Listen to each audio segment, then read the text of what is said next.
There was a man that loved God. His name was Dan. And Dan truly wanted to see the will of God come to pass in his life. Dan felt that God was leading him to start a farm. Now, Dan understood that if he was going to start a farm, he would need more than the plants in his living room and perhaps the garden in his backyard. He needed a property. He needed land to start this farm. So he searches all over town for weeks on end, and finally he finds the perfect land for sale. Now, he takes that sign and he goes to his banker and tells him all about it and is so excited about how perfect it's going to be for the farm God wants him to have. But the banker points out just how much money it is. And the banker questions him and says, "Where will you get all of that money?" And Dan is sad and he's scared and he doesn't know how this is going to happen. He realizes he doesn't have everything that he needs to start this farm, even though God has asked him to do it. And so Dan goes home, and again, he's disappointed. And he's sitting there in his office, looking over his payments, looking over things of the past that he's made, his financial records, and he's just not even sure how this could even happen. But out of nowhere, he gets a call from the banker. The banker says, "Come back to my office. You need to get back here as soon as possible." So he comes back to the office, and the banker says, "I think I have a plan. There is this miracle equation I want to talk to you about. So what could you put down 1 month from right now?" And Dan thinks, well, I've got some money saved up. Perhaps from my savings, I could put this as my down payment on this property. I've got that. Then the banker says, "What can you afford to pay monthly?"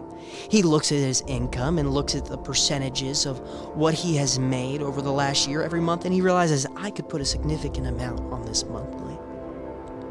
Then he is asked, "Do you have anything that you could sell?" And Dan thinks, man, I've got a golf club, a golf cart, I've got exercise equipment, a bicycle, a guitar, I've even got a boat and a fishing rod, a jacket, shoes. There are all sorts of things that I could sell. And in realizing that he's starting to get excited. And then he's asked, what else could you do to raise funds? And he's, I've got to get creative here. Maybe I could cut grass for people. Maybe even I could shovel snow in the winter. Perhaps I could try my hand at baking. Maybe make some cupcakes, a bundt cake, whatever I could sell. I could even wash cars. I could make a significant amount of money. And the banker says, well, this is not the end of the equation. You see, there's a piece missing. We have our fundraising. We even have our monthly payment. We understand that you could afford that. The things that you could sell, we could make enough there. And then there's even the down payment that you can have and that you have saved up. But there's one part left that requires us to trust in God to provide this miracle. And that is the miraculous provision. And so they talked about it and they asked the Lord, what is it that you are going to provide miraculously? And Dan, he trusted in God to write down that number. And as he did that, God began to provide things on that property. God began to provide everything that was needed for this farm to come to pass, but not just Dan. Because Dan realized if he's going to have this farm, he can't do it on his own. And God began to put other people in the picture. Dan realized, I'm going to do everything I can until God comes.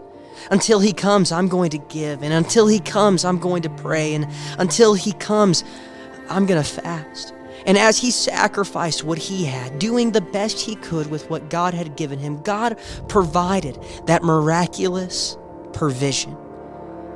You see, this miracle equation was something Dan didn't see coming.